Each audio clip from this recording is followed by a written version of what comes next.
지금 한국 사회를 설명하는 중요한 단어, 양극화입니다. 일자리도 예외가 아닙니다.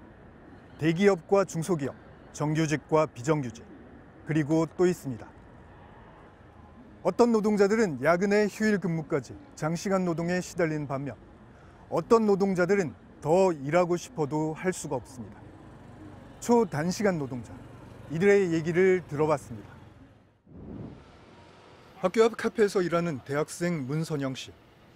오후 3시에 일이 끝났지만 곧바로 또 다른 일을 하러 갑니다. 어디로 가시는 길? 그 다음 알바가 여기 야구장에 있어가지고 다음 알바 하러 갑니다. 40분을 걸어 도착한 야구장. 이번엔 편의점 일입니다. 점심 먹을 시간이 없습니다. 점심 안 먹어요. 왜냐면 아침 타임엔 저 혼자 일하니까 그때 비워버리면 손님을 안 받을 수도 없고. 학교 앞 카페에서 일주일에 2번 11시간. 야구장 편의점에서 일주일에 2번 12시간. 이렇게 일하고 버는 돈은 최저임금으로 한 달에 80만 원 남짓입니다. 같은 편의점에서 일하는 김의정 씨. 고등학교 2학년 때부터 5년째 음식점, 박스공장, PC방 여기저기서 일했습니다. 하는 일은 다 달랐지만 공통점이 있습니다. 일주일 근무 시간이 15시간을 넘지 않았습니다.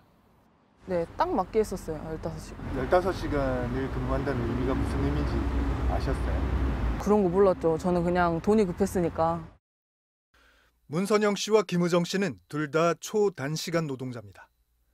한 곳에서 일주일 근무 시간이 15시간을 넘지 않습니다. 최저임금이 많이 올랐다지만 일주일에 15시간을 꽉 채워도 한 달 60시간, 월급은 55만 원이 채 안 됩니다. 왜 이렇게 일하는 걸까? 원해서 하는 건 아닙니다. 가게 사장들이 이렇게 일을 시키기 때문입니다. 근로기준법은 모든 노동자들에게 일주일에 하루 유급 휴일을 보장합니다. 하지만 초단시간 노동자는 예외입니다. 주휴수당이 없습니다. 연차 휴가도 없습니다. 1년 넘게 일해도 퇴직금도 없습니다. 실업수당도 없습니다. 주휴수당이요? 네, 없었어요. 나머지 분들도 못 받았죠. 그리고 야간하셨던 분은 야간수당도 못 받으셔가지고 사장님이랑 좀 싸우기도 했었고. 거의 근로계약서를 안 썼어요. 사실 흔히 말하는 업주들이 말하는 믿음으로 간다? 돈도 돈이지만 몸도 마음도 지칩니다.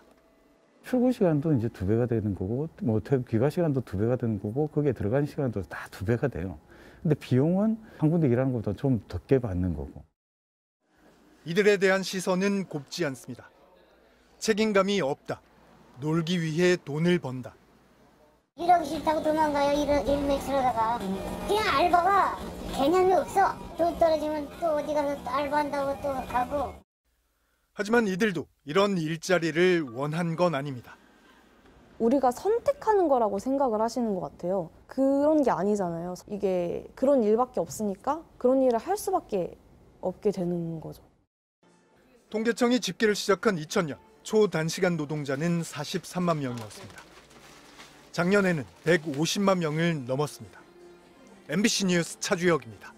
초단시간 노동자, 일주일에 일하는 시간이 15시간이 안 되는 사람들입니다. 법적으로 이들에게는 퇴직금은 물론 연차 휴가도 주휴수당도 안 줘도 됩니다. 이러니 편의점 아르바이트 같은 민간 부문은 물론이고 공공기관들도 앞다퉈 초단시간 노동자들을 채용해서 지금은 초단시간 노동자가 150만 명이나 됩니다.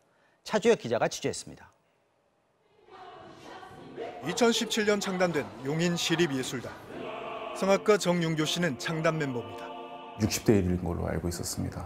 엄청 치열한 경쟁이 들고 들어오셨죠? 예, 맞습니다. 엄청 치열하게 해서 들어왔습니다. 그런데 매일 저녁 성악 대신 다른 일을 합니다. 월급이 너무 적기 때문입니다.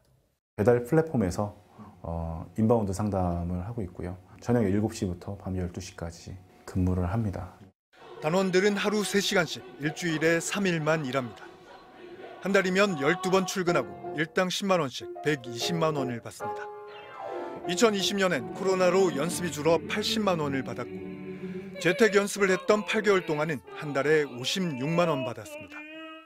시립 합창단 다니고 있다 그러면 그냥 공무원으로 알고 있더라고요. 아, 나랏밥 먹고 사시네 이렇게 하는데 아니에요. 월급 이렇게밖에 못 받아요 하기도 참 부끄럽고.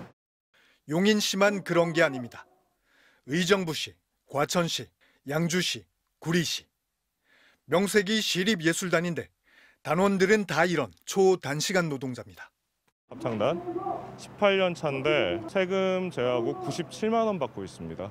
그리고 어떤 친구들은 택배하는 친구들도 있고요. 그리고 또 편의점 알바도 있고. 초단시간 노동자. 일주일에 15시간보다 적게 일하는 노동자들입니다. 노동법이 보장하는 주휴수당, 연차휴가, 퇴직금, 실업수당을 하나도 못 받습니다.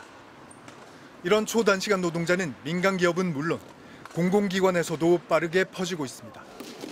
우정사업본부는 소포분류 일손이 모자라는 월요일 하루만 일하는 노동자를 260명 뽑았습니다. 고용노동부 산하기관인 한국폴리텍대학, 준공공기관인 기업은행도 청소와 조리 노동자를 초단시간으로 채용합니다. 15만 원 돈도 안 돼요. 제가 월급이 조금 해갖고 우리 동네 치과 1년짜리 또 일해요. 초단시간 노동자 증가세에 불을 붙인 건 박근혜 정부였습니다. 공무원 1%를 의무적으로 단시간 노동자로 채우게 했고 민간기업엔 보조금까지 줘가며 시간제 채용을 독려했습니다. 일과 삶의 균형을 가능하게 하고 기업의 인력 활용의 유연성을 높여 우리 사회가 선진국가로 도약하기 위한 핵심 과제입니다. 하지만 그 결과 생계가 불안정한 일자리가 크게 늘어났습니다. 결국은 초단시간 노동자가 증가한다는 것은 우리 사회 전반 노동시장에 있어서 보호받지 못하는 취약노동의 증가라고 볼 수 있습니다. 2012년 79만 명이었던 초단시간 노동자는 지난해 150만 명으로 늘어났습니다. 35시간보다 적게 일하는 단시간 노동자까지 합치면 670만 명. 노동자 4명 중 1명입니다. MBC 뉴스 차주혁입니다.